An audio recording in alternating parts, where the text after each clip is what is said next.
The night had started like any other shoot night in London. A chill in the air, the city lights painting the wet pavement gold. The crew of Jamie Dornan's new action film was on its final take of the evening. A high-speed chase sequence through the narrow backstreets near the river. Jamie, as always, insisted on doing the stunt himself. "It'll look real," he'd said with that trademark grin. The camera rolled. Engines roared. For a few seconds, everything went exactly as planned, until it didn't. A corner came too fast, the tires lost grip on the rain-slick road, and the car slammed sideways into a barricade before flipping once, twice, and landing in a sickening crunch of glass and metal. Silence. Then shouts. "Cut! Cut! Call an ambulance!" Crew members rushed forward, the acrid smell of fuel burning their throats. Jamie's stunt coordinator pried open the door with trembling hands. Jamie was unconscious, his forehead bleeding where it had struck the steering wheel. Someone yelled for oxygen. Another shouted his name, but he didn't move. Within minutes, flashing blue lights filled the street. The paramedics worked quickly, securing his neck, loading him onto a stretcher. Reporters caught wind almost immediately.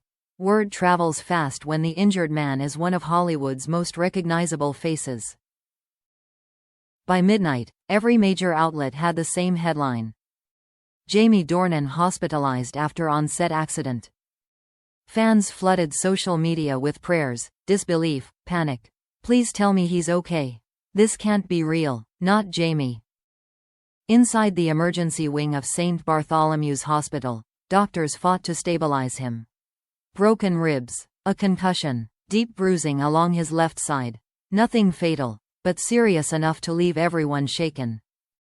And then, quietly, another story began to spread. A nurse on duty swore she recognized a familiar face rushing through the automatic doors just after 1 a.m. No cameras, no entourage, just a woman in a long coat and dark glasses. Dakota Johnson.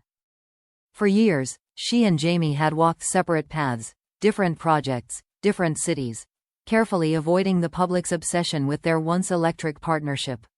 Yet in that moment, none of it mattered.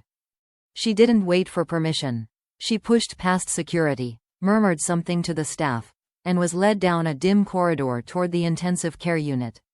Her heels echoed softly against the linoleum floor, each step faster than the last. When she reached his room, she stopped. Through the glass, she saw him, pale, still, a tangle of tubes and wires, the steady beep of the heart monitor slicing through the quiet. Her breath caught. For a long moment, she couldn't move. It had been years since she'd seen him like this, vulnerable, unguarded.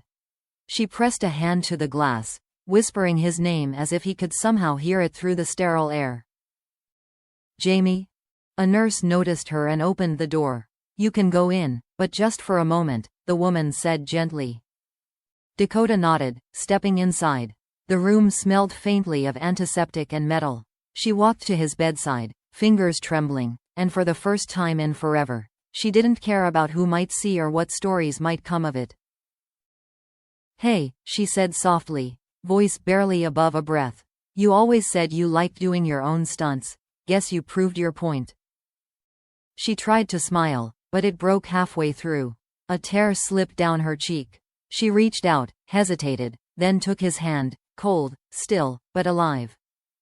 Around them, machines hummed. The world outside went on, news anchors speculating, fans refreshing their feeds. But in that tiny hospital room, time stopped. Dakota leaned closer, her words trembling. "Please, just wake up. You've still got things to do, we both do."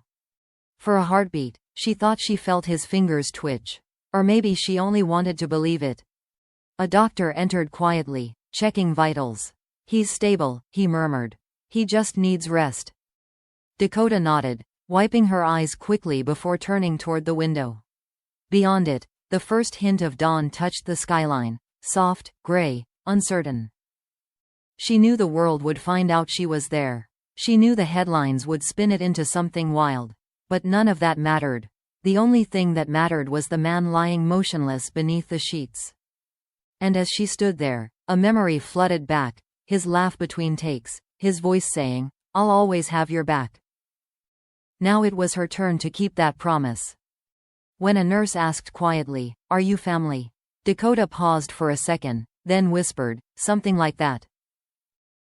Outside, the sun broke through the clouds. The city stirred awake, and somewhere between the hum of machines and the sound of her heartbeat, Dakota Johnson made a silent vow. She wasn't leaving until Jamie Dornan opened his eyes again. The room was quiet except for the rhythmic beep of the heart monitor. Dakota sat in the same chair she'd been in for hours, her hair pulled back, a blanket draped over her shoulders. She hadn't slept, she hadn't even moved much, afraid that if she did, she might miss the moment he woke up. Outside, the London morning was alive with noise. Reporters gathered near the hospital gates, fans holding signs, journalists shouting updates. But inside, it was just stillness. Every now and then, a nurse came in to check his vitals, to whisper words like, "stable," or "improving." Still, Dakota waited. Around mid-morning, the doctor entered quietly, clipboard in hand.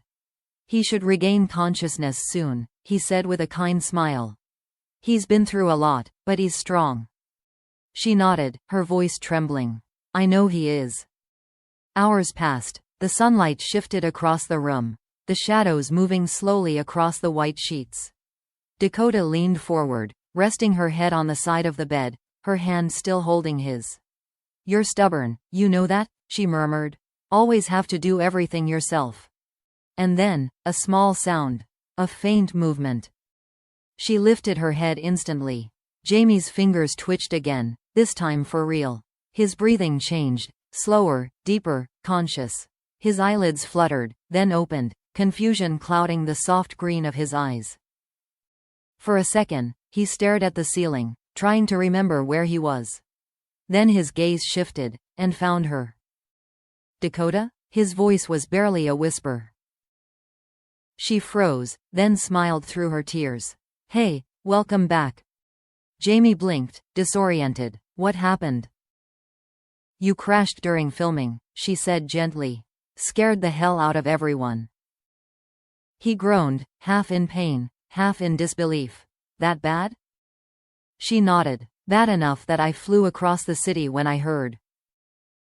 He frowned, still processing. "You came?"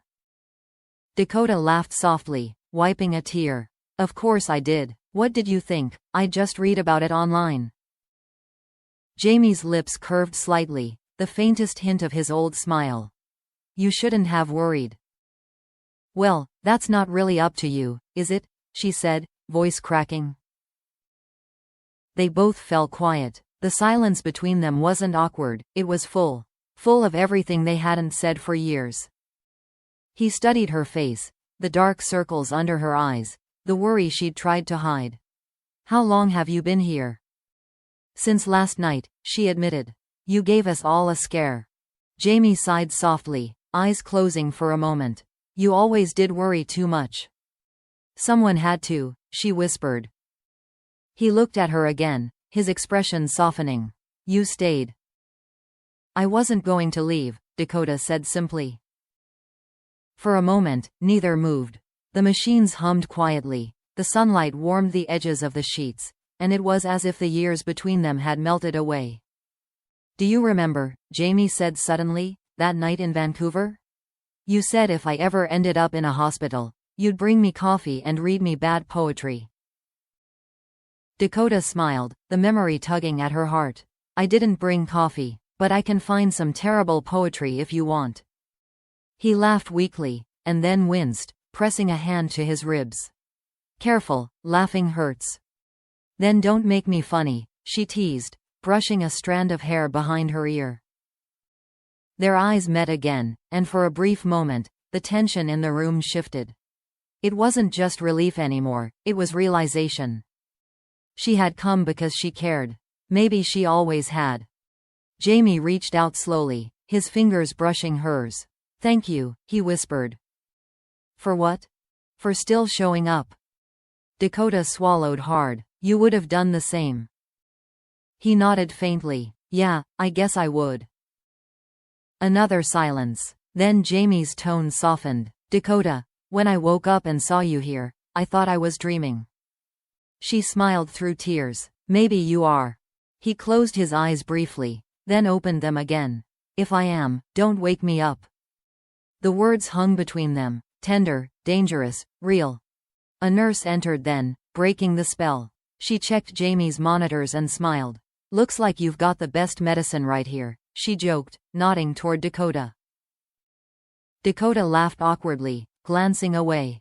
Jamie smiled faintly. Yeah, he said quietly, I think I do. When the nurse left, Dakota stood. I should let you rest. Stay, Jamie said suddenly, voice firm despite his weakness. She hesitated, then sat back down. Outside, the light was fading again, painting the room in gold and blue. Dakota watched him drift into sleep, his breathing slow and even. She reached out, brushed his hair gently from his forehead, and whispered, Don't you dare scare me like that again. He didn't answer, but his hand found hers once more, a quiet, instinctive motion that said more than words ever could. As night fell, Dakota sat beside him in silence. The machines hummed, the city lights flickered through the blinds, and in that fragile stillness, something between them shifted, not back to what it was, but towards something new. Sometimes fate doesn't ask permission. It simply brings two hearts back to the same place, when one of them needs saving. And that night, as Jamie Dornan slept peacefully for the first time in days, Dakota Johnson finally allowed herself to exhale. She had come to make sure he was alive. She didn't expect to feel alive again herself.